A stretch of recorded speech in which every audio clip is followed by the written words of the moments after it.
Un saludo muy especial en el nombre del Señor Jesucristo. Felices Pascuas de Resurrección en esta ocasión. De acuerdo al mismo calendario litúrgico que estamos viviendo en la Iglesia Católica, vamos a tener un estudio de Biblia y de teología con el hecho más importante, sin lugar a dudas, que corresponde al cristianismo, que es la resurrección de nuestro Señor Jesucristo. Lo vamos a hacer desde las dos fuentes. Las dos fuentes de la revelación divina, lo que es la Biblia, las Sagradas Escrituras, y también desde la exégesis bíblica, evidentemente, y también desde el punto de vista de lo que es la teología, mirando todo el contexto cultural, histórico, religioso y también los términos en griego koine que tienen que ver con este tema tan importante, que es crucial, por así decirlo, y que cobija sin lugar a dudas a todos los cristianos, indiferentemente de la denominación a la cual pertenezcamos, porque por así decirlo es el centro, como lo decía, de nuestra fe. Vamos entonces inicialmente, tengo como siempre varias obras de consulta, varias versiones de la Biblia.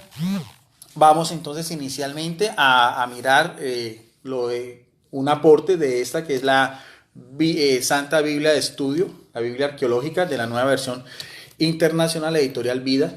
Vamos a ver un pequeño compendio que nos habla sobre la resurrección de Jesucristo, visto en conjunto tanto de los tres evangelios sinópticos, que son Mateo, Marcos y Lucas, y también del Evangelio de Juan, mirando cosas en común y algunas diferencias para darle también la explicación de este hecho. Dicen estos biblistas evangélicos de esta importante Biblia de estudio que como tal, como decíamos, es sana doctrina, o sea, nos compete a todos por igual.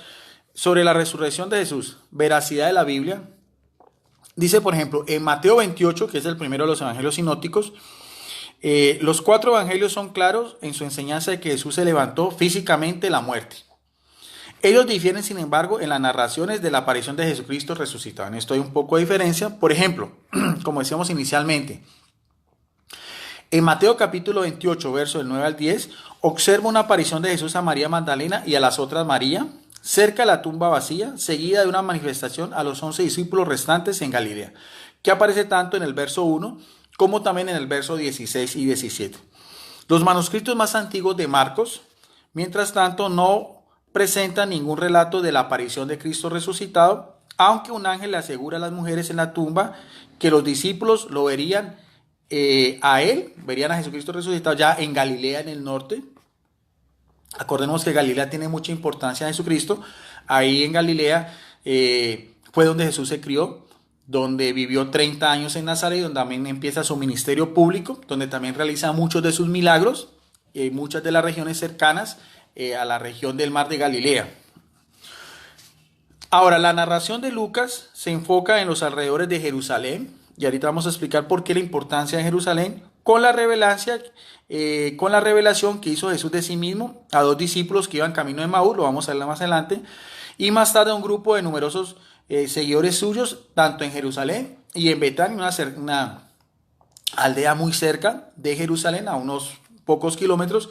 En Betania también era el lugar de descanso de Jesucristo, el del hogar de los amigos de Jesús, de los hermanos de María Magdalena, María de Betania, Marta y Lázaro, al cual Jesucristo había resucitado después de 4 días de muerto. Por tanto, Juan, el Evangelio de Juan, que es diferente, que ha sido llamado como Juan el teólogo, muestra una aparición a María Magdalena afuera de la tumba vacía. 2 apariciones quizás en Jerusalén a los discípulos, una vez más en ausencia de Tomás, que lo vamos a ver, y otra con este discípulo presente, y una aparición por el mar de Galilea a una cantidad de discípulos que estaban pescando. Eso también aparece en los 4 evangelios. ¿Están estos relatos en conflicto, como lo ha sugerido algunos eruditos? Muchos de ellos no cuentan con referencias específicas del tiempo, por lo tanto no necesitan proponer ningún problema cronológico con los textos. Y esto lo decimos porque a partir de mediados del siglo XIX hubo un biblista y un teólogo evangélico protestante alemán muy conocido, Rudolf Bultmann, que dio inicio a lo que se llama la crítica bíblica escéptica, en el cual él trató por todos los medios de tratar de desdivinizar, o sea, tratar de quitarle todo lo que es la divinidad de Jesucristo y también todo lo que tiene que ver en los relatos de los evangelios con hechos asombrosos referentes a Jesucristo. Entonces quería tratar de mirar a ver qué era mito, qué es ficción, qué es realidad, qué es historia y qué realmente en su parecer todo lo que fuera, por así decirlo, de origen sobrehumano, pues él lo descarta. Entonces en eso de muchos biblistas, tanto evangélicos como después también muchos biblistas católicos han caído en esto, incluso han llegado hasta el punto de negar estos hechos importantes como es la resurrección de Jesucristo,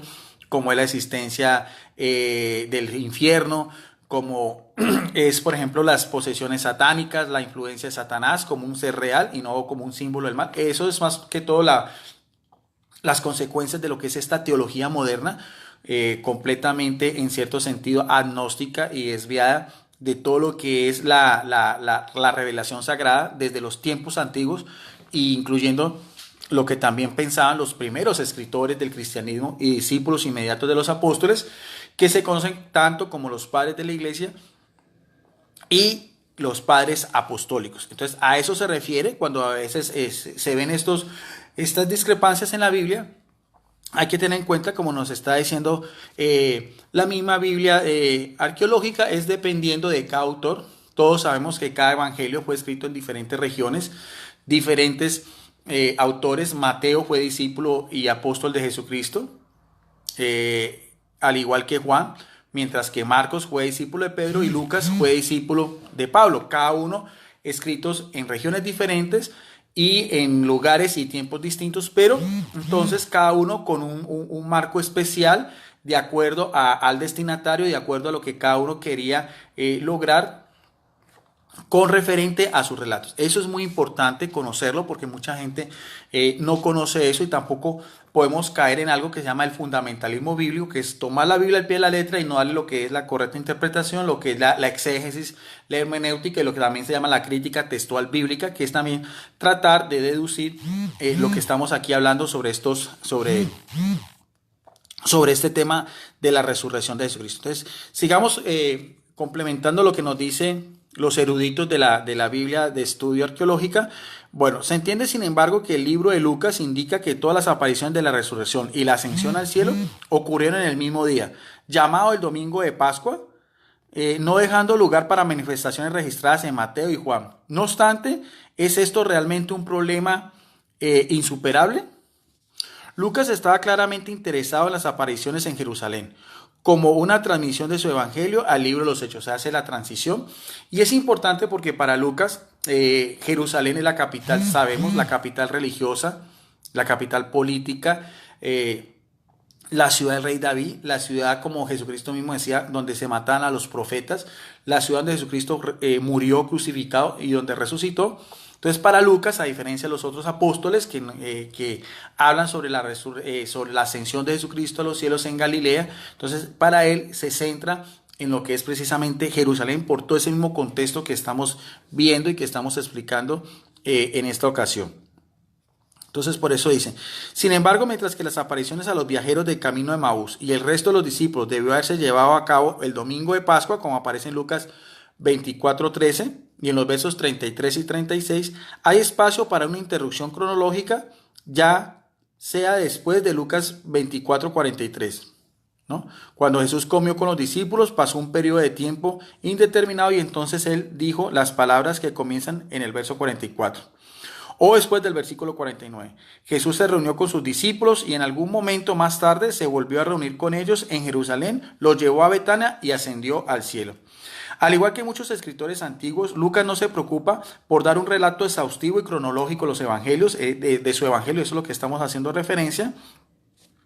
Es difícil imaginar que él ignoraba la tradición en cuanto a las apariciones de Jesús en Galilea y no tenemos razón para sospechar que él las había rechazado.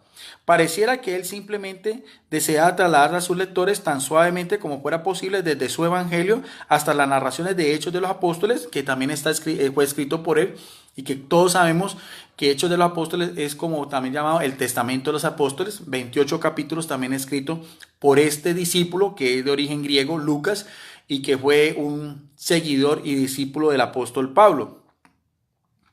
Dice también entonces hasta las narraciones de Hechos y que cuidadosamente seleccionó de entre las apariciones de Jesús, luego la resurrección, aquello que giraba alrededor de Jerusalén. Entonces, primero dar esa explicación de que de todas maneras hay que tener en cuenta también, y esto es importante cuando uno estudia Sagradas Escrituras, hay que saber que aunque es un libro de inspiración divina, que tiene por autor máximo la inspiración del Espíritu Santo, también fue escrito por hombres, en el cual cada uno tiene la libertad para ir colocando también, de acuerdo a esa misma inspiración, lo que se iba en su criterio, lo que concernía a la historia de la salvación. Entonces, cuando encontramos estas discrepancias, tanto de las apariciones de Jesús resucitado en uno, se deja ver como si fuera un hortelero, el que cuidaba el jardín, en otros aparecen los ángeles, en otros aparece a María Magdalena, ahorita como vamos a ver en otras al apóstol Pedro, aunque no lo narra los evangelios, y también si fue en Galilea o si fue en Jerusalén, eso depende también de lo que el autor sagrado, en este caso los 4 evangelistas, querían transmitir a las diferentes comunidades a las cuales iba dirigida especialmente estos evangelios. No obstante, tenemos que saber y reconocer que fue después, mucho tiempo después, ya hacia el siglo III y principios del siglo IV, cuando ya con un obispo, Atanasio de Alejandría, ya se fue dando el compendio de todo lo que son los 27 libros del Nuevo Testamento y ya lo que es el canon o la lista oficial, que es por igual tanto para la Iglesia Católica como para la Iglesia Ortodoxa, como para las principales iglesias que nacen de la Reforma Protestante, la Iglesia Anglicana, la Iglesia Luterana, la Iglesia Presbiteriana y todas las demás, la Bautista, la Metodista, la Congregacionista y todas las demás. Eso también a manera de información general para que conozcamos un poco más de todo lo que tiene que ver con lo que es el estudio serio y sistemático de lo que es las Sagradas Escrituras, que siempre lo he dicho, es como estudiar medicina, siempre hay algo nuevo que aprender. Ya viendo esa introducción que nos hace la Biblia arqueológica sobre algunas discrepancias sobre los 4 evangelios, hay que tener en cuenta también que dependiendo del mismo idioma en que se escribió el Nuevo Testamento, que es el griego koiné, aparecen 2 términos relacionados con la resurrección de Jesucristo. El uno es el que aparece en los evangelios, el término es egeiro, es el que utilizan siempre los 4 evangelistas, mientras que por lo que es el compendio paulino, o sea, las epístolas o las cartas o lo que es la teología paulina, utiliza especialmente otro término en griego que es anastasis. Ambos significan lo mismo, resurrección, pero vamos a ver, vamos a analizar un poquitico más esos términos, darle la etimología o la raíz o la variante de cada uno de ellos.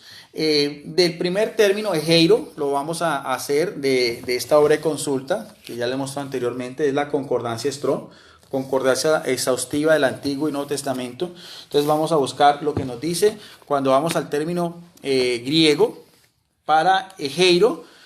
Nos dice, egeiro tiene diferentes significados que puede ser levantar, despertar o resucitar. Entonces, más que todo es eso, levantar, despertar o resucitar. Dice así, sí, facultad de despertar, levantarse literalmente del sueño, de estar sentado, acostado, de las enfermedades o de la misma muerte. Acordemos que también poéticamente para los judíos y los primeros cristianos el término soñar, el sueño, dormir, era relacionado con la propia muerte. Entonces, egeiro quiere decir eso, levantar, despertar de ese sueño, volverse a estar en pie o resucitar. Por eso no hay ningún problema. Son simplemente etimologías de las palabras. Y el otro término que es anastasis, que es de pronto el de mayor precisión bíblica y teológica que utiliza el apóstol Pablo, lo vamos a hacer de este diccionario enciclopédico ilustrado de la editorial Clio, uno de los principales libros bíblicos, diccionario de conocimiento de todo lo que tiene que ver con el término, con estos términos de la Sagrada Escritura. Nos dice resurrección, viene del latín resurrectio, derivado del verbo resurgere, que quiere decir levantarse, restablecerse, alzarse, resurgir, que en el sentido teológico de resucitar corresponde al concepto griego de anastasis, que quiere decir levantamiento, el que se levanta, el que se pone de pie, el que está ya erguido. Ese término anastasis viene de dos vocablos, que es ana, que quiere decir arriba, y también del otro vocablo, el otro término, que es istemi, que es ponerse en pie. Por lo tanto, tanto anastasis como heiro quiere decir levantarse, ergirse, ponerse en pie, volver a la vida, resucitar. Eso es lo más importante. Eso es, de todas maneras, es un hecho verídico, y en eso pues se basa la creencia de todos los cristianos. Por eso nosotros, los católicos, cuando recitamos la oración del credo, que es, como por así decirlo, el compendio teológico en el cual nosotros profesamos nuestra fe y que recitamos el domingo de resurrección, Dei Domini, o el día del Señor, con referente a Jesucristo, decimos: creo en Jesucristo, su único Hijo, nuestro Señor, que fue concebido por obra y gracia del Espíritu Santo, nació de Santa María Virgen, padeció bajo el poder de Poncio Pilato, fue crucificado, muerto y resucitado, y ascendió nuevamente a los cielos. Ahí está, entonces, es un resumen, compendio teológico hermosísimo de todo lo que son cada frase del catecismo de la Iglesia Católica. Bien, ya en cuanto vamos a ver algunos relatos, cuatro relatos relacionados, 3 con la resurrección de Jesucristo y 1 con lo que es su ascensión a los cielos, porque lo uno va ligado al otro. Lo vamos a hacer de esta Biblia, ya es una Biblia católica, es la Biblia del Peregrino, o la Biblia de Luis Alonso de Choquel, una Biblia muy importante, o la Biblia de Nuestro Pueblo, es una Biblia de estudio católica. Vamos entonces a mirar 3 relatos relacionados con la resurrección de Jesucristo. El uno, vamos a hacerlo, perdón, los 2 primeros los vamos a hacer del Evangelio de Lucas. Vamos a ver entonces lo que encontramos en el Evangelio ya de Lucas, ya en el capítulo 24,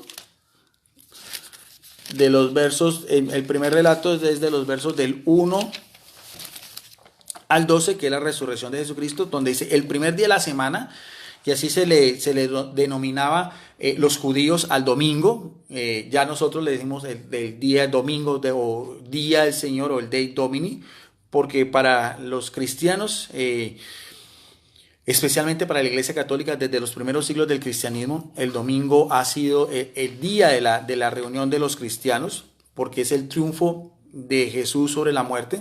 Entonces nos dice el relato de Lucas que el primer día de la semana, de madrugada, nos da a entender, primero nos sitúa qué día, y en la madrugada ya fueron al sepulcro llevando los perfumes preparados, estas mujeres.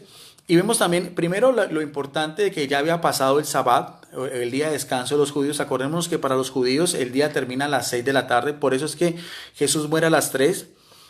A las 6 empezaba ya el sábado, que era doble solemnidad, porque era sábado y era Pascua.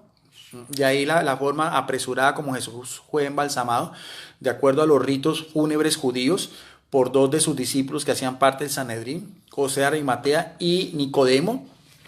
Jesús entonces está en la tumba desde el viernes a las 6 de la tarde, es un día, a las 6 de la tarde del Sabbat, era el día de descanso, es otro día, y ya al domingo o el primer día de la semana sería el tercer día. Entonces ya estas mujeres, después del Sabbat, fueron apresuradamente, con el amor y la fidelidad, al sepulcro a llevar los perfumes preparados. Pero aquí vemos también algo muy importante, que estas mujeres, se nos dice por ejemplo que ellas están encabezadas por María Magdalena, pero vemos también en cierta parte el amor a Jesucristo, pero también todo el escepticismo y también la falta de fe, de la comprensión de lo que Jesucristo muchas veces había dicho. 3 oportunidades él mismo había profetizado que iba a resucitar de entre los muertos.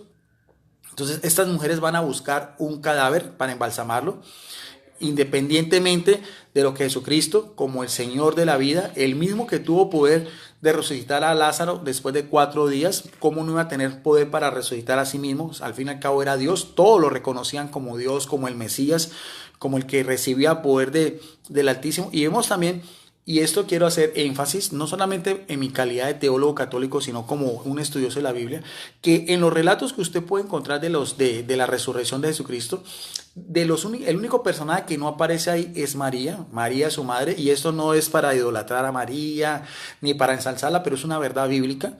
Cualquier estudioso pastor, teólogo, apologista, evangelista, evangélico que estudie los escritos sagrados se va a dar cuenta que María no hace parte ni de estas mujeres que fueron a embalsamar un cadáver, ni también de los apóstoles que después corrieron a la tumba a mirar a ver si era verdad que Jesús había resucitado, del mismo escepticismo y la misma incredulidad en que ellos estaban, independientemente de que habían pasado 3 años con Jesucristo, de que Jesucristo los había ido adoctrinando, los había ido llevando en ese caminar de ser el Hijo de Dios, demostrando con pruebas, con hechos, con las mismas profecías, con sus mismas señales milagrosas, que Él venía de lo alto.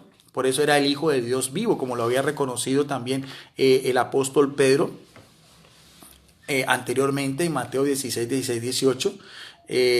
Pero bueno, veamos otra vez, situémonos otra vez y lo vamos a ir analizando. Encontraron, corría la piedra del sepulcro, porque los judíos no enterraban a los muertos, sino que los ponían en unas cuevas, en unos sepulcros, y corrían pues una gran losa de piedra. Encontraron la piedra del sepulcro. Entraron, pero no encontraron el cadáver del Señor Jesús. Mire que ellos estaban en busca del cadáver del Señor Jesús para embalsamarlo, de acuerdo a sus ritos fúnebres. Estaban desconcertadas por el hecho. Vemos también que estas mujeres no eran tan piadosas, o sea, eran más valientes que los apóstoles, pero igual de incrédulas, y igual tenían un velo, ¿no? En todo lo que tenía que ver con el profeticismo de Jesucristo en cuanto a su propia resurrección. Están desconcertadas por el hecho cuando se les presentó 2 hombres con vestidos brillantes. Aquí aparecen estos hombres humanamente hablando como los ángeles, y como quedaron espantadas mirando al suelo, ellos le dijeron, vemos que eran 2 hombres, después vamos a ver también otra vez ese mismo paralelismo que hace Lucas en Hechos de los Apóstoles.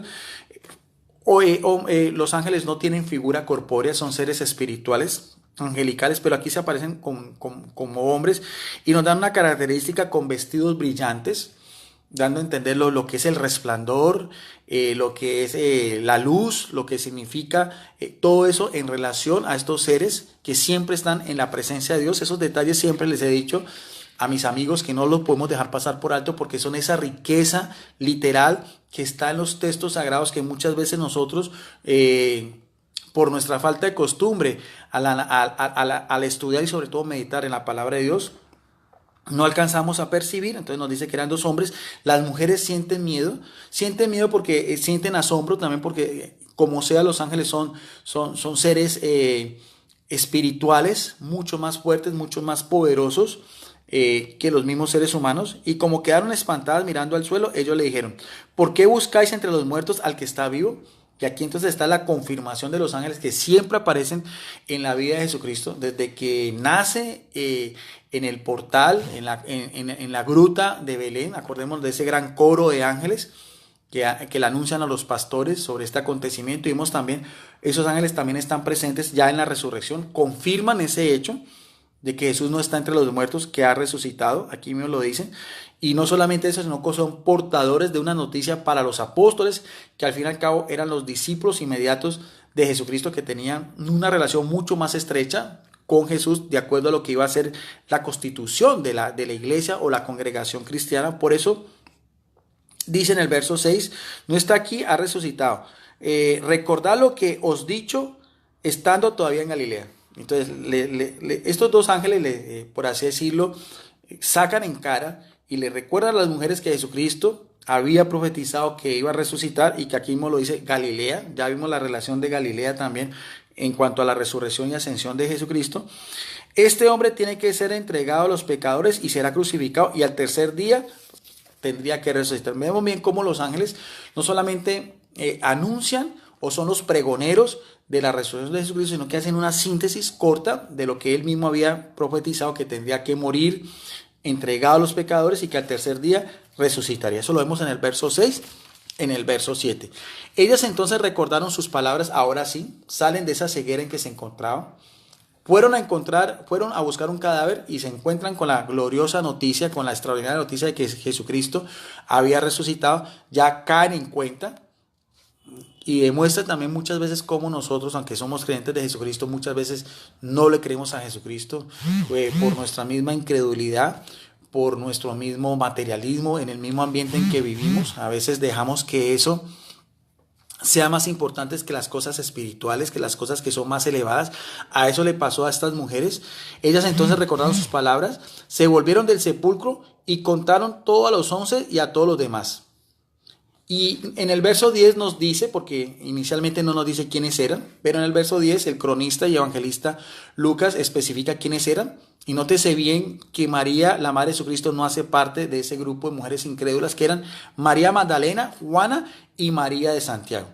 Ellas y las demás se lo contaron a los apóstoles. Pero quiero que hagamos énfasis en lo que dice el verso 11, pero ellos tomaron el relato por un delirio y no la creyeron.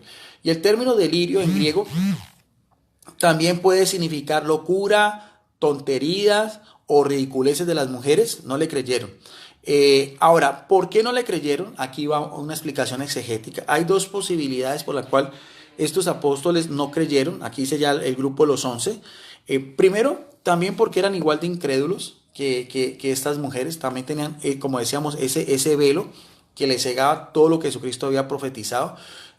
Al fin y al cabo dejaron solo a Jesucristo, salieron todos, se acobardaron en el momento en que Jesucristo es hecho prisionero, y solamente sabemos que Juan estuvo presente en la crucifixión. Entonces ellos también están en esa misma atmósfera de escepticismo y de incredulidad. Hay otra razón también de orden histórica, que es si nosotros conocemos un poco ya y nos adentramos a lo que es ya el judaísmo antiguo.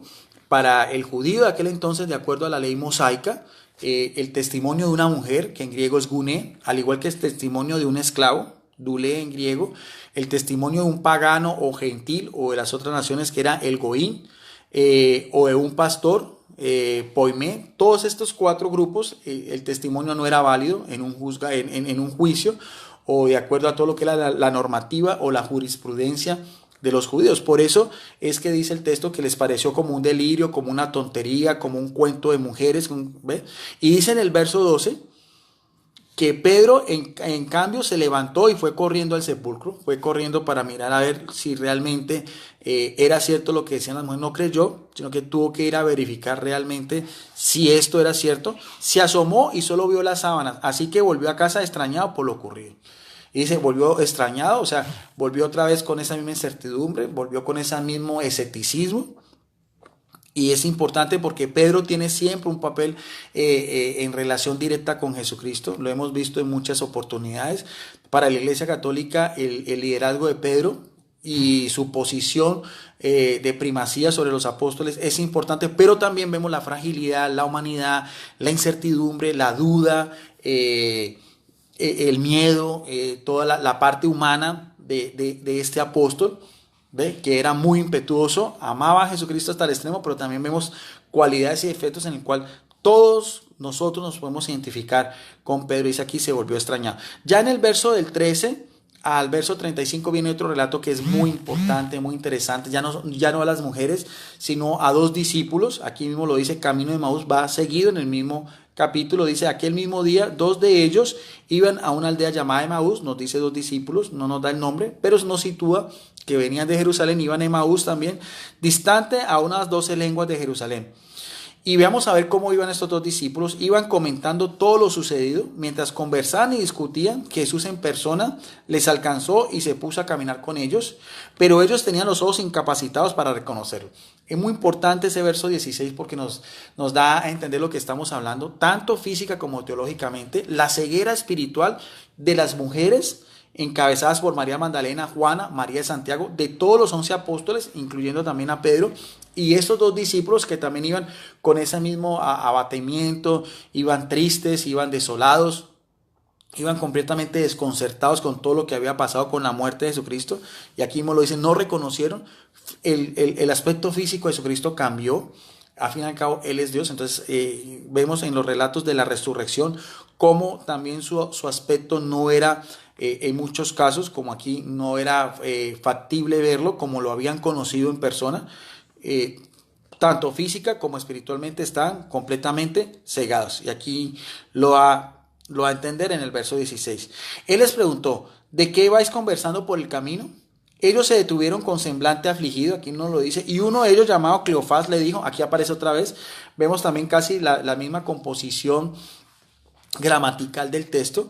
Si nosotros empezamos en el verso 24.1, nos habla de unas mujeres. Más adelante, ya en el verso 10, nos dice quiénes eran estas mujeres: María Magdalena, Juan y María de Santiago. Aquí mismo también dos discípulos, pero ya en el verso 18 nos dice que uno de ellos se llamaba Cleofás y le dijo: ¿eres tú el único forastero en Jerusalén que desconoce lo que ha sucedido allí estos días? Jesús le preguntó: ¿qué cosa? Le contestaron: lo de Jesús de Nazaret. Miren bien cómo siempre se sitúa a Jesús de Nazaret en Galilea, donde se había criado, donde había estado 30 años, ¿ve? Y mire bien cómo describe a Jesucristo, no solamente de dónde era, su nombre era Jesús, la localidad de donde venía y donde se había vivido su vida pública, 30 años, era Nazaret, pero lo describe muy, muy importante. Quiero que resaltemos, si alguno de ustedes también tiene las Sagradas Escrituras a la mano, o que lo pueden ver más adelante, porque aquí viene también esos detalles tan importantes que relata y hace hermoso estos textos en referente siempre a la persona de Jesucristo, al amor que tenemos que tener, pues, su misma nobleza, el señorío de Jesucristo, lo que es su majestad, porque mismo lo dice: aunque iban abatidos, reconocían que Jesucristo era un profeta, dice, poderoso en obras y palabras, ante Dios y ante todo el pueblo. Reconocen que Jesucristo era un profeta o un nabí con dos características: poderoso, no solamente en obras, por lo que obraba, sino también en palabras delante de Dios, que era su Padre, al fin y al cabo era unigénito, y delante del pueblo de Israel. Vemos cómo solo en un solo versículo podemos sacar toda una gran connotación bíblica, teológica, si nosotros nos adentramos pidiendo la iluminación del Espíritu Santo. Y como siempre les he dicho a mis amigos, a las personas que siguen estos videos, la Sagradas Escrituras es solamente cuestión de lógica, de ponerle, de estar concentrado, de abrirnos a lo que es la contemplación, porque podemos resaltar Jesús de Nazaret con dos apelativos: profeta, poderoso, no cualquier profeta, tanto en obras como en palabras. O sea, lo que él decía también lo cumplía con su ejemplo. Y sigue diciendo en el verso 20 la forma como ellos sabían que había muerto Jesucristo: los sumos sacerdotes, o sea, las máximas autoridades, ya sabemos que era el Sanedrín, a la cabeza de Anás y Caifás, y nuestros jefes los entregaron para que lo condenaran a muerte y lo crucificaron, de acuerdo a las mismas leyes romanas. Y ahí interviene también Poncio Pilato. Nosotros esperamos, y aquí dice en el verso 21, lo que ellos esperaban, que era casi lo mismo que los apóstoles esperaban. Nosotros esperamos que él fuera el liberador de Israel. Pero ya hace 3 días que sucedió todas estas cosas. O sea, ellos esperan un Mesías guerrero, una especie de un segundo David, que lo liberara de Israel, ¿de qué? De la misma opresión de los romanos, de esto de imperio politeísta, opresor, y que los convirtiera pues en reyes de todo el mundo, porque esa es la promesa de Israel en el Antiguo Testamento. Esa misma connotación de liberarlos de Israel es lo que muchos judíos no alcanzaron a percibir, a entender quién era Jesucristo, cuando él hablaba en su mesianismo de un reino en el cielo. Ellos estaban esperando era un rey terrenal, aquí mismo lo dice, liberar a Israel, y eso lo vamos a ver más adelante, no solamente en este momento, porque ellos en ese momento no sabían que estaban ante la presencia de Jesucristo, sino que lo vamos a ver, esto mismo, el liberar a Israel, lo vamos a ver también más adelante.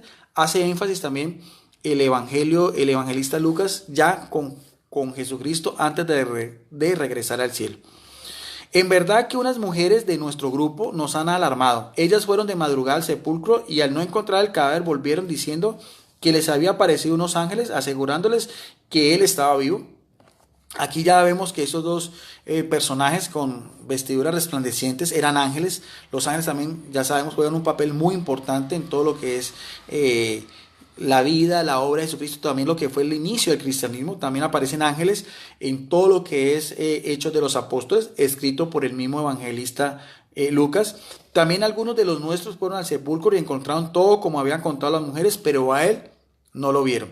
Jesús les dijo: qué necios y torpes para creer cuanto dijeron los profetas. Aquí viene a hablar a Jesucristo, va a tomar la actitud como lo que él mismo lo dice, como un profeta, y no solamente profeta, sino también como un maestro. Jesucristo va a tener aquí ya la función de lo que él era, un rabí, alguien que podía interpretar lo que era toda la Torá, perdón, y la Taná, o sea, todo el Antiguo Testamento. Veamos bien, pongámosle mucho cuidado en lo que dice El verso 25, Jesús les dijo: qué necios y torpes para creer cuanto dijeron los profetas. ¿No tendría que padecer eso el Mesías para entrar en su gloria? Aquí vemos cómo a Jesucristo cambia el apelativo, como los apóstoles, como estos discípulos lo identificaron como un profeta, aquí como Mesías.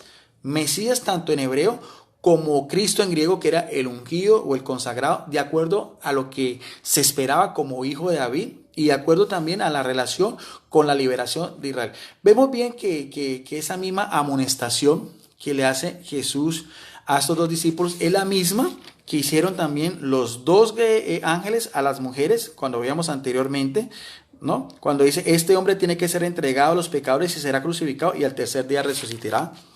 Entonces vemos lo mismo, la misma connotación, tanto estas mujeres como de estos discípulos. Y comenzando ahora en el verso 27, Jesucristo dice en el verso 25-26, resume lo que tendría que pasar, pero en el verso 27 Jesucristo dice algo muy importante, dice: y comenzando por Moisés. O sea, Jesucristo les va a dar una cátedra, una enseñanza, una exhortación, dice: comenzando por Moisés, o sea, la ley mosaica, y siguiendo por todos los profetas, les explicó lo que en todas las escrituras se refería a él. Pongámosle mucho cuidado en el verso 27, porque Jesucristo ya, hablando de su mesianismo, todo lo que se había profetizado, tanto como dice aquí, lo que es el compendio de lo que es la doctrina de los judíos, tanto la ley mosaica, el Pentateuco, lo que llama la Torá o la enseñanza, como también todo lo que son los profetas, tenía que cumplirse en Jesucristo. Y él mismo le da la tarea, no sabemos porque solamente aquí es un resumen, pero qué maravilloso debe haber sido estos dos discípulos, haber escuchado esas mismas enseñanzas del maestro por excelencia que es Jesucristo. La forma como Jesucristo debe haberles explicado de una manera clara, ágil, sencilla, transparente, lo que aquí decía, todo lo que se había profetizado de él, más de 1500 años atrás, tanto de los profetas y la misma ley mosaica. Dice: se acercó a la aldea donde se dirigían y fingió seguir adelante, pero ellos le insistieron: quédate con nosotros, que se hace tarde y el día va caído. Entró para quedarse con ellos y mientras estaba con ellos a la mesa, tomó el pan, los bendijo, lo partió y se lo dio. Aquí también tiene mucha relación con lo que es para los católicos la Eucaristía, la fracción del pan. Estando Jesús en la mesa, tomó el pan, lo bendijo, lo parte y lo dio. Entonces se le abrieron los ojos, ya otra vez lo mismo. Esa misma ceguera cae de los ojos. Entienden que están ante la presencia de Jesucristo solo cuando Él parte el pan y lo reconocieron. Esto para la Iglesia Católica teológicamente es muy importante. Del mismo misticismo de lo que es la presencia de Jesucristo en las especies del pan y el vino. Esto es una relación muy directa, por lo menos para la Iglesia Católica, con lo que es el sacramento de la Eucaristía. Pero en ese mismo momento, cuando él parte el pan y lo reconoce, dice en el verso 31, pero él desapareció de su vista. Se dijeron unos a otros. Y mire lo importante, porque aquí también está lo que es las dos partes de lo que es la misa para la Iglesia Católica, la liturgia de la palabra, que es lo que hizo Jesucristo, empezando por los profetas, por Moisés y los profetas, y lo que es la liturgia eucarística al partir el pan. Eso es, por así decirlo, los dos compendios o los dos grandes momentos para la liturgia católica, que quiere decir acción, obra en favor del pueblo. Ese es el término liturgia, y el término Eucaristía es acción de gracias, Eucaristei en griego. Pero entonces se les abrieron los ojos y lo reconocieron, pues él desapareció en su vista. Y se dijeron unos a otros: no se abrazaba nuestro corazón mientras nos hablaba por el camino y nos explicaba las escrituras. O sea, no nos llenamos de gozo, de alegría, de lo que podemos decir, lo que es ese descanso en el Espíritu Santo, cuando el mismo Jesucristo como profeta, como Mesías, les explicaba por el camino las escrituras. O sea, el gozo que debe sentir todo cristiano de tener contacto con la palabra de Dios. Qué bueno nosotros tener esa misma actitud de lo que son los discípulos de Maús. Si nosotros amáramos las Sagradas Escrituras, si nosotros tuviéramos una disciplina constante de acercarnos a la palabra de Dios, esto sería algo extraordinario, porque sentiríamos ese mismo gozo que sintieron estos dos discípulos cuando el mismo Jesucristo les explica las Escrituras, y sobre todo lo que es el centro de toda la Biblia, que son los 4 evangelios. Para mí no hay nada más hermoso, no hay nada más que me llene a mí de gozo, y no hay nada más importante, creo que también lo es para muchas personas, el podernos adentrar sobre todo en los evangelios, porque son los libros que hablan precisamente todo lo que fue la vida, la predicación de Jesucristo, sus milagros, las profecías que se cumplieron en él, su misma humanidad, su divinidad, su caminar en medio de los hombres, los hechos asombrosos que él realizó, su pasión, su muerte, su resurrección. Sentiríamos lo que dice aquí la palabra de Dios, ese mismo gozo, abrir el corazón. ¿Y qué hicieron estos dos discípulos? Ya, mire bien que al principio del relato se encontraron afligidos, tristes, cabizbajos, y aquí pasa todo lo contrario. Después de haberse encontrado con Jesús resucitado, al punto, inmediatamente se levantaron, volvieron a Jerusalén, y encontrando a los 11 con los demás compañeros que decían, realmente ha resucitado el Señor, y se ha aparecido a Simón. Ellos por su parte contaron lo que les había sucedido en el camino y cómo los había reconocido al partir del pan. O sea, en el verso 35 hace otra vez énfasis en que reconocieron a Jesucristo solamente cuando está en la mesa, bendice, toma el pan y lo parte, ¿no? Volvemos otra vez a ver ese mismo significado teológico y místico de lo que es la Eucaristía. Ahora, aquí también hay algo muy importante también que lo relata Lucas y que no hay una constancia bíblica, porque dice que ha resucitado y se apareció en primer lugar a Simón. Pero si nosotros vemos a ver en el mismo relato de Lucas, anteriormente este Simón es el mismo Pedro, dice en el verso 12, Pedro se levantó y fue corriendo al sepulcro, se asomó y solo vio las sábanas, así que volvió a casa extrañado por lo ocurrido. O sea, estos son los enigmas que a veces encontramos en la Biblia, que solo quedan en lo que es preguntarle después a Lucas, si tenemos esa oportunidad de estar en el cielo, ¿por qué omite algo que no aparece en el 12, pero que en el verso 34 lo da como un hecho, de que Jesucristo a la primera persona que se le apareció en lo que tiene que ver con sus discípulos fue a Pedro? Y eso demuestra también que no todo está en la Biblia. Por eso es que para la Iglesia Católica la Sagrada Escritura es la primera fuente de la revelación sagrada, pero no es la única. No es la única, porque hay muchas cosas que vemos que en la Biblia no lo dice o no lo podemos encontrar. Por eso es que pensamos que el Espíritu Santo también actúa en todo lo que es la tradición de la iglesia, lo que decíamos los escritores de los primeros discípulos inmediatos de los apóstoles, llamados los padres apostólicos, después los padres de la iglesia, tanto de Oriente como Occidente, los primeros sínodos, los primeros concilios, las actas de los primeros obispos de Roma. Todo eso hace la riqueza doctrinal para la iglesia católica. ¿Ve? Entonces con eso quiero resaltar el relato de Lucas, tanto la aparición a las mujeres en el sepulcro vacío como también a los discípulos camino de Emaús. El tercer relato, que ya tiene que ver propiamente con los apóstoles, vamos a sacarlo del Evangelio de Juan también. Ya sería el tercer relato para ir complementando esto, que aparece en el Evangelio de Juan. Vamos a mirar a ver.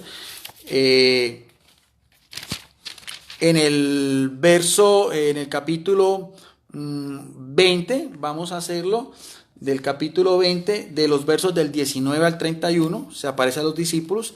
Al atardecer de aquel día, estamos hablando del día domingo, el primero de la semana, otra vez se hace énfasis en el día domingo, el primer día de la semana.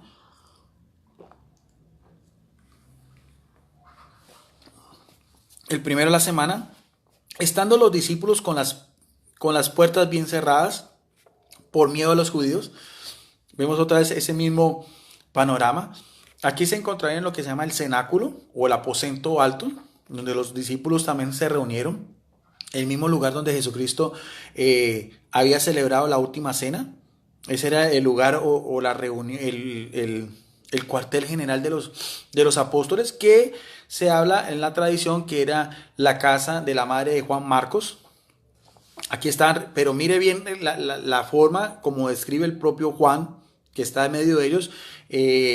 La misma, volvemos atrás a lo mismo, la misma incertidumbre, el mismo abatimiento, las mismas dudas, la misma fragilidad, el mismo pecado, la misma humanidad que hay en todos nosotros, porque dice que están, ¿en qué condiciones están? Están todos, pero ¿qué? Con las puertas bien cerradas. ¿Por qué? Por miedo a los judíos.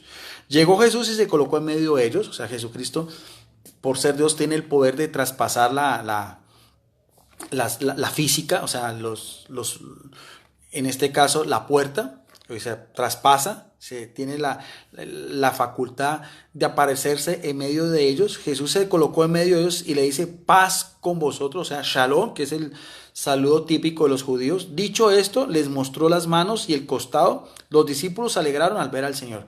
O sea, Jesucristo no solamente los saluda con la paz, que era un saludo de bienestar, de bienvenida, de fraternidad, de unidad entre los judíos, sino también para que no tengan miedo, para quitarles toda duda, toda incertidumbre, les muestra lo que son las cicatrices, lo que costó el precio de la redención, aquí mismo lo dice, en ese cuerpo ya glorificado que puede traspasar paredes y que puede aparecer en medio de la nada, pero conservando, esto también es muy importante teológicamente hablando, conservando las heridas de lo que costó nuestra salvación. Como aquí mismo lo dice, les mostró las manos, o sea, las heridas de los clavos que les traspasaron y el costado con la lanza.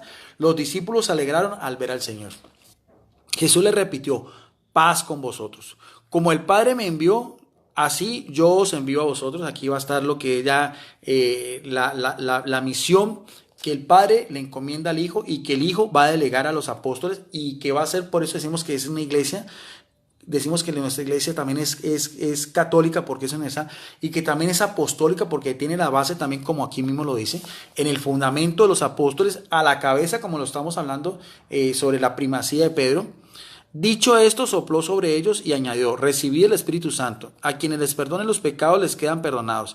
A quienes se los mantengan les quedarán mantenidos. Y aquí también vemos la relación también.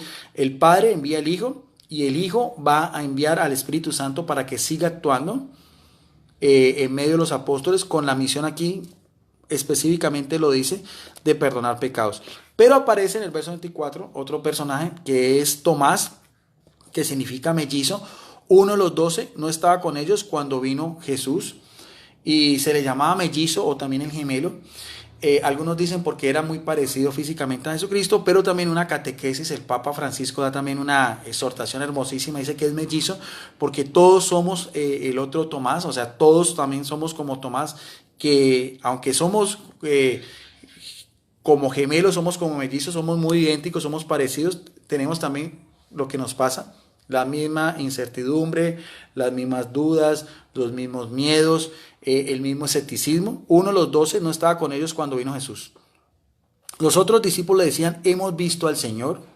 Él le replicó, si no veo en sus manos las marcas de los clavos y no meto el dedo en el agujero, si no meto las manos por su costado, no creeré. Y aquí ese dicho que es tan conocido, ¿ve? La duda de Tomás, ver para creer.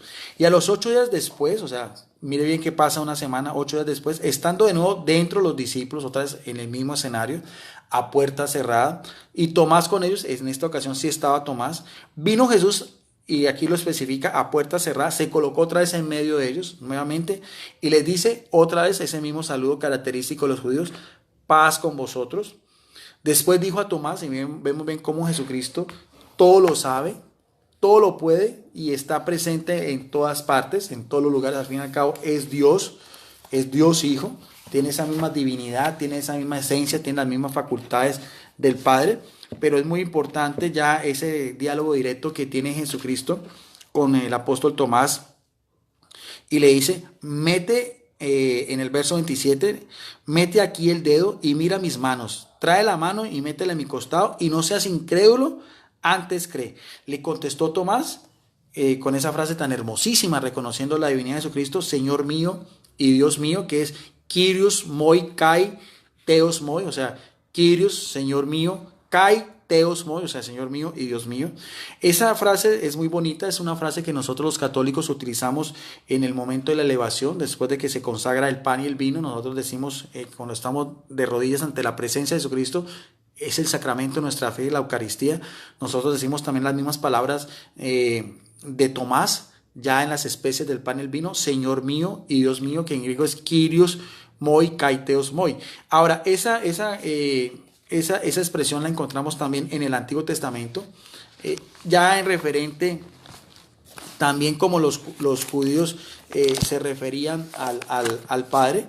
Vamos a ver en el libro de los Salmos, en el capítulo 86, en el verso, vamos a ver, en el capítulo 86 en el verso 12, dice: te daré gracias de todo corazón, Dios mío, dueño mío, honraré siempre tu nombre. Viene ese paralelismo, tanto de la forma como los judíos se referían a Dios. Vuelvo a repetir, Salmo 86, 12, te daré gracias por todo corazón, refiriéndose al Padre, Dios mío, dueño mío, honraré siempre tu nombre. Y el paralelismo de la frase de Tomás, ya rendido ante esa evidencia, reconociendo pues que estaba ante la presencia de su divino maestro, Señor mío y Dios mío.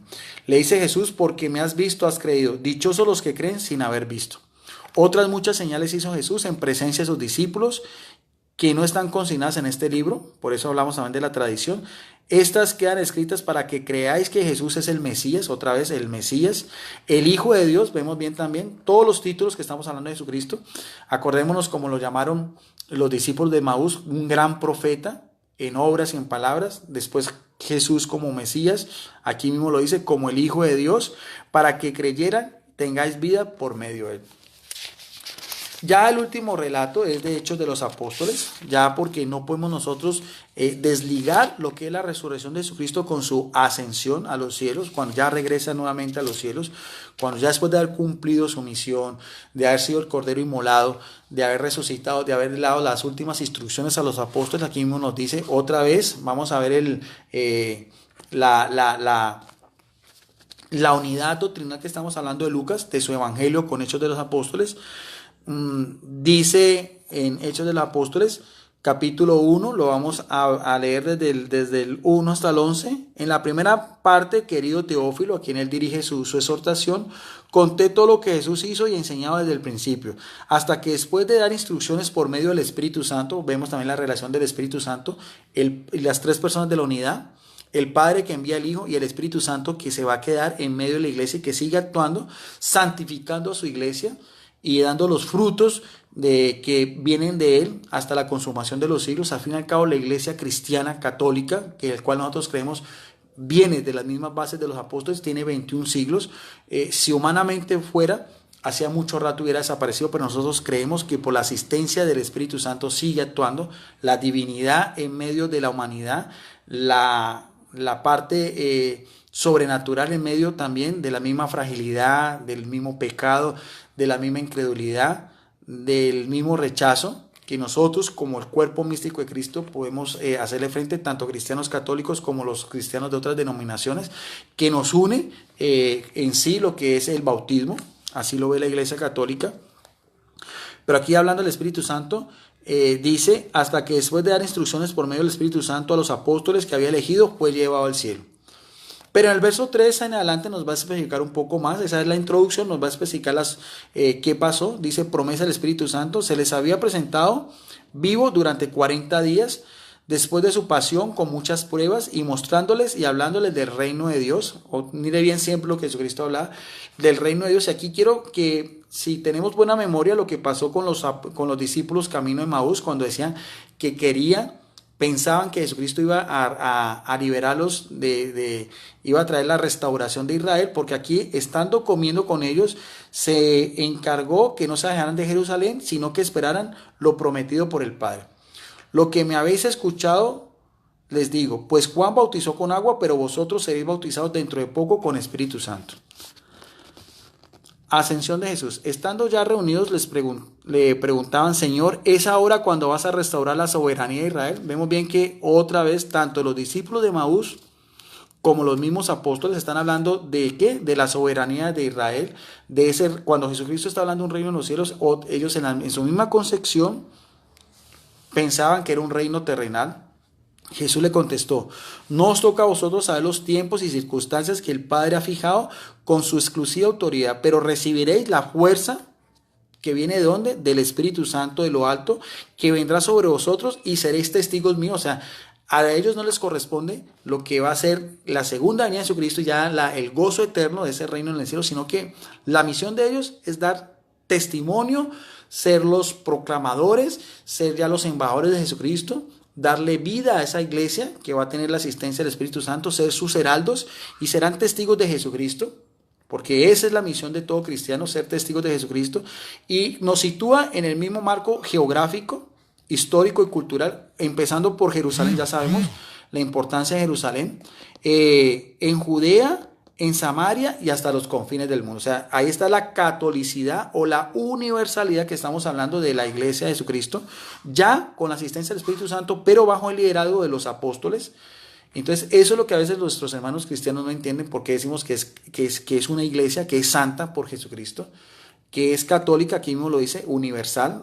La proclamación de la buena noticia es para todos los confines del mundo, a través de todos los tiempos, pero también es apostólica porque tiene también sus bases, sus fundamentos sobre el liderazgo inicialmente de los apóstoles, ya sabemos a la cabeza de Pedro, y romana también por lo que fue la sede de Roma en cuanto al martirio de los dos grandes apóstoles, Pedro a los judíos y Pablo a los gentiles. Dicho esto, en su presencia se elevó. Aquí vemos lo que fue ya la ascensión de Jesucristo, y una nube se los quitó de la vista.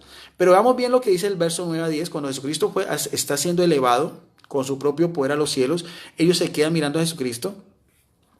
Y en el verso 10 hay también una exhortación muy espiritual para todos nosotros, porque dice, y seguían con los ojos fijos en el cielo mientras él se marchaba. O sea, los apóstoles seguían mirando a Jesucristo. Al fin y al cabo habían estado 3 años con él. O sea, el írseles el maestro, el írseles ese hombre al cual ellos habían dejado sus redes, habían dejado sus familias, sus esposas, sus hijos. O sea, no fue fácil para ellos. De todas maneras, haber estado con Jesucristo debe haberse una experiencia maravillosa, extraordinaria, única, como decíamos, ver todos los prodigios que Jesucristo hacía, su propia fisionomía, su divinidad que salía, ese mismo carisma que tendría Jesucristo. Debió haber sido algo único, y aquí vemos cómo los apóstoles seguían a Jesucristo, mas no estaban muy convencidos de su enseñanza, y todavía seguía mirando cómo Jesucristo se les iba desapareciendo de lo alto. Por eso es que ese relato del 9 y 10, del versículo 9 y 10, refleja también esa parte humana que hay en los apóstoles. Seguían con los ojos fijos en el cielo mientras él se marchaba, cuando dos personajes, nuevamente, otra vez dos personajes, vestidos de blanco, vemos bien, en uno con ropa resplandeciente, ahora vestidos de blanco, en forma corpórea, como hombres, se les presentó y les dijo.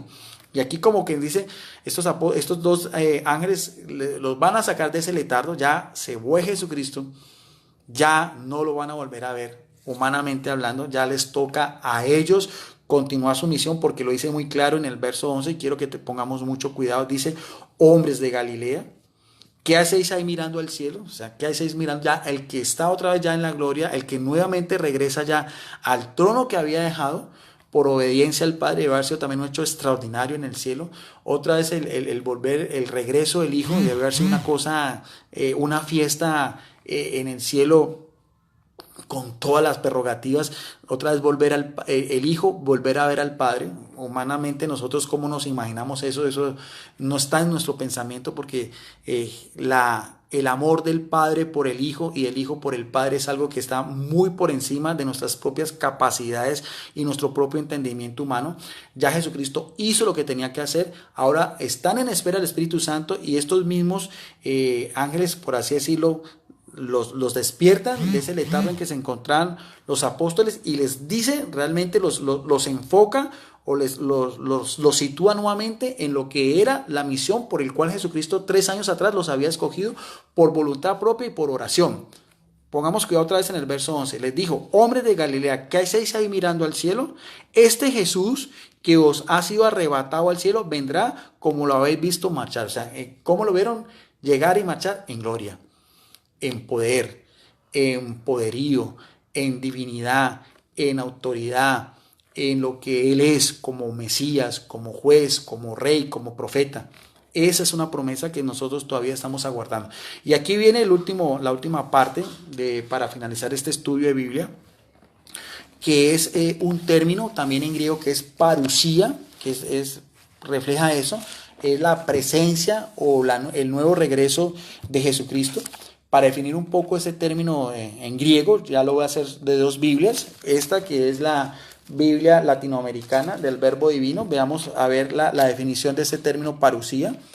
como inicialmente veíamos lo que era Egeiro y Anastasis en cuanto a resurrección, porque esos dos términos, resurrección y segunda venida de Jesucristo, van íntimamente ligados con la misma misión de lo que es el Hijo de Dios, el unigénito. Entonces, parusía. Vamos a ver lo que nos dice la Biblia latinoamericana.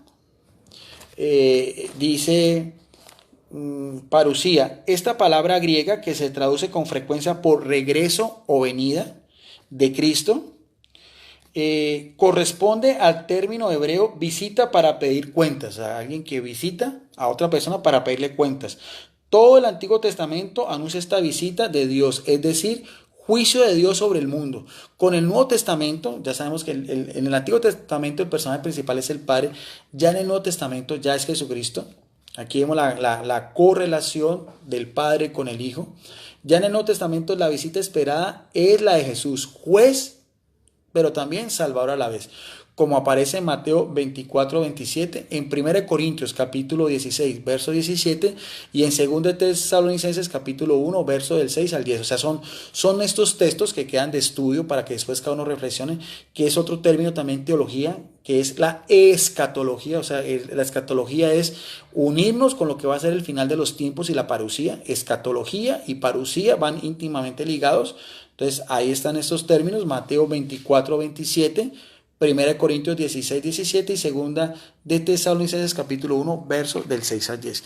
Y también el término parusía, ya para finalizar, que también me parece importante resaltarlo de esta otra Biblia, que ya la había mostrado, la Biblia del Peregrino también. Parusía, estos ya son biblistas católicos, los del Verbo Divino, y estos son de los claretianos. Dice, significa en general presencia, visita, en particular, aquí la otra connotación, en particular la visita festiva, o sea, la visita alegre que se esperaba de un monarca o de un gran gobernante. Ese sería el sentido histórico en el momento en que se vivía en el pueblo de Israel. En sentido técnico es la segunda y definitiva venida de Jesucristo, con gloria, para juzgar e instaurar el reino definitivo del Padre. Textos bíblicos otra vez, Mateo 24:1 y 2 de Tesalonicenses. Otras referencias, 1 Corintios 15:23, Santiago 5:7, 2 de Pedro capítulo 1, verso 16, el capítulo 3 del 4 al 12 y 1 de Juan 2:18. Sin emplear el término se refiere a ello como sinónimo, manifestación. Ese término griego manifestación es epipaneia, es manifestación también, va muy unido de lo que es parusía. Día del Señor, venida de Jesús, encuentro. El modo será terrible y también festivo, con gloria, acompañado de ángeles desde el cielo, con aparatos cósmicos en toda la humanidad. El tiempo, hay dos versiones, será repentina y prevista, inminente, diferida, según Juan, ya está sucediendo. En espiritual, escondida, no espectacular. El Apocalipsis lo hace coincidir con la caída de Roma, Babilonia. O sea, todo esto son ya desde el punto de vista teológico lo que hace la segunda venida con gloria, en una forma repentina, con todos los, escatológicamente hablando, el fin del mundo, los astros, todo lo que, la desaparición de todo este sistema de cosas, el cielo, las estrellas, todo que va a caer. De eso hay muchos textos que nos hablan ya sobre lo que va a ser el papel de Jesucristo, que vino como Salvador, pero también va a ser ya como justo. Pues esas son las dos, todo lo que tiene que ver con Jesucristo, cristológicamente hablando, profeta, anunciado del Antiguo Testamento, Mesías, como el ungido, consagrado, rey, como lo que es realmente, como hijo de David, y también como Salvador al morir de la cruz, y también como va a ser ya en el final de los tiempos como justo juez, tanto de vivos como de muertos. Bien, mis amables amigos, espero que les haya gustado este especial bíblico sobre la resurrección de Jesucristo desde la Biblia, desde la teología y desde los mismos términos en el griego koiné en que se escribieron estos libros sagrados. Bendiciones para todos y quedamos siempre con el amor, la paz de nuestro gran Dios y Salvador Jesucristo, que como decíamos es tanto Salvador como juez. Gracias a todos ustedes.